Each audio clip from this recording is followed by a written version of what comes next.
I want to talk about being loyal to love today. So, I think I was really thinking about um, love and the definition of love, and how as humans we'll never have perfect love, because I think one of the great mysteries of life is like figuring out what love is, and I think the pursuit of love is kind of what the purpose of a human should be, like to constantly be improving in love.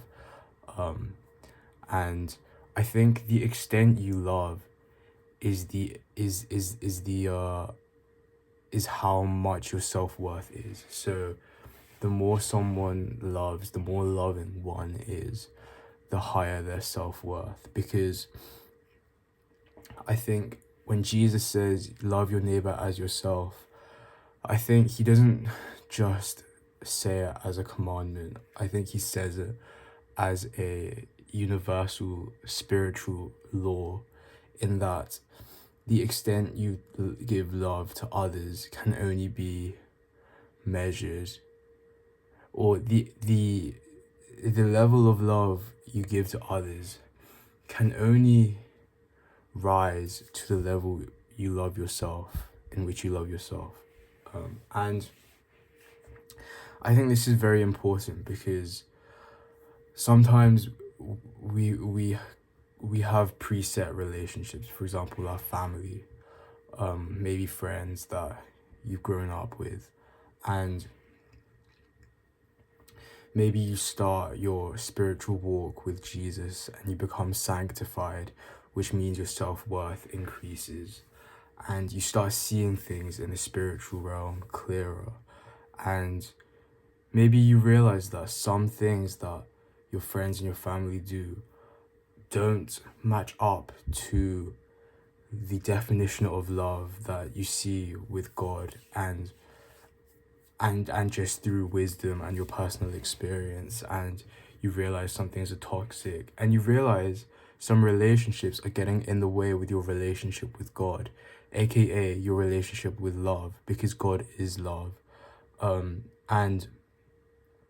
so being loyal to God is really just being loyal to love, and knowing your self-worth.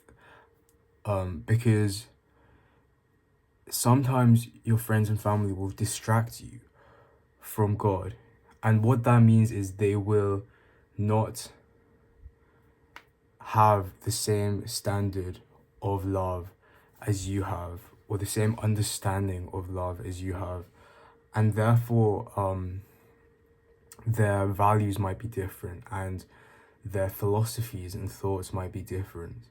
And as Jesus says, bad company corrupts good morals. And Jesus also says, if you love your father, mother, brother, sister, wife, daughter, son, dog more than me, then you're not worthy of me. And I think the point is, you have to prioritize love over any of your preset relationships, because if you prioritize your preset relationships, then you're acting in fear, because it's like you're only prioritizing those because you don't want to feel lonely, and it's like a survival mechanism of just allowing them to treat you however way they want to.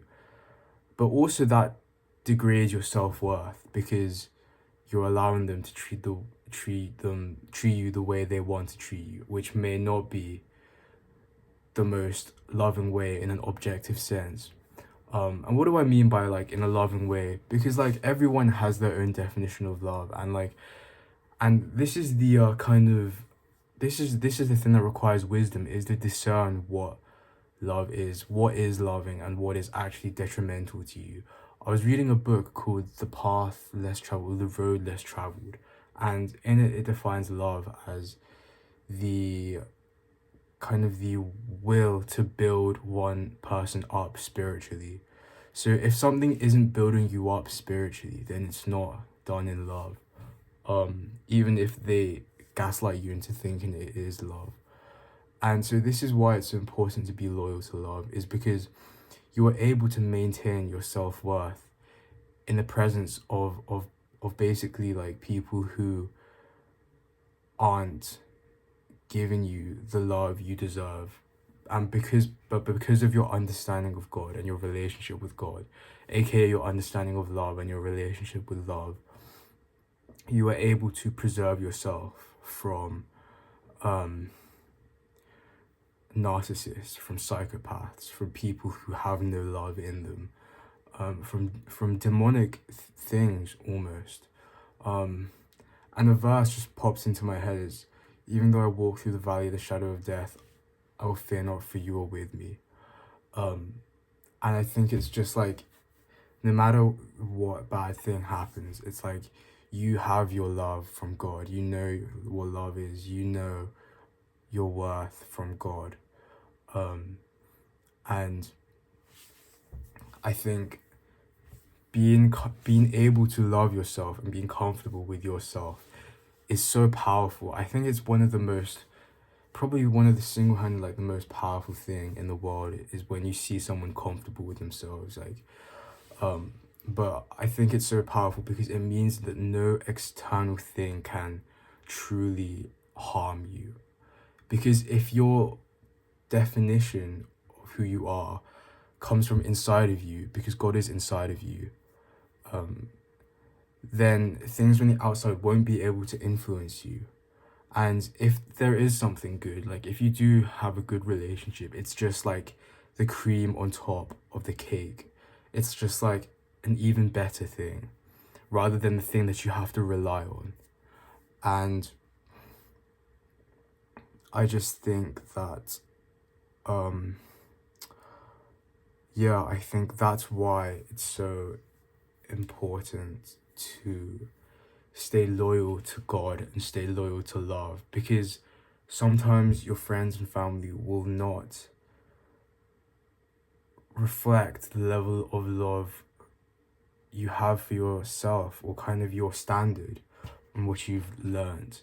And I think that's also what it means when the Bible says don't be unequally yoked. Because I think, because the Bible says don't be unequally yoked with unbelievers, but I think the definition of unbeliever is an unbeliever of God. And like, I feel like believing is, there's so many levels to that. And like, someone can be a believer, they could say they're a believer, but you could have a greater like revelation, understanding of God, and so hanging out with them still doesn't make sense. And like, you see what I mean? Like, it's like the Bible has all these phrases that like sound wise, but like they're pretty like obvious things if you just get real world experience. Like, because the Bible is true and it matches up with the real world. And it's like if someone doesn't really have the same level of love and the same level of self-worth with you, then like you naturally just won't really want to hang out with them as much as someone who maybe does. And this is the interesting thing though, because you can't mistake the people who have a high level of self-worth, who genuinely have that and are genuinely confident, with the people who are narcissistic and psychopathic and like pretend to have that level of self-worth, whereas they're just insecure. So yeah, like life is so interesting when you think about it in terms of love. But I think that's what it means, being loyal to love, just staying true to your self-worth, which is defined by God, even in the face of supposed loved ones trying to degrade that love. And I think that's the main plot of the devil, to try and take away the love you have, the love you, or your self-worth, or the love you want to give yourself, or the love you think you deserve. I think that's the main plot of the devil. So yeah, let me know your thoughts about that. Let me know if you have any experiences with that. But I really think it's so interesting, because the things Jesus say are all tied to reality, but might just be hard for people to see if they haven't really thought about these things. But yeah, let me know your thoughts. God bless.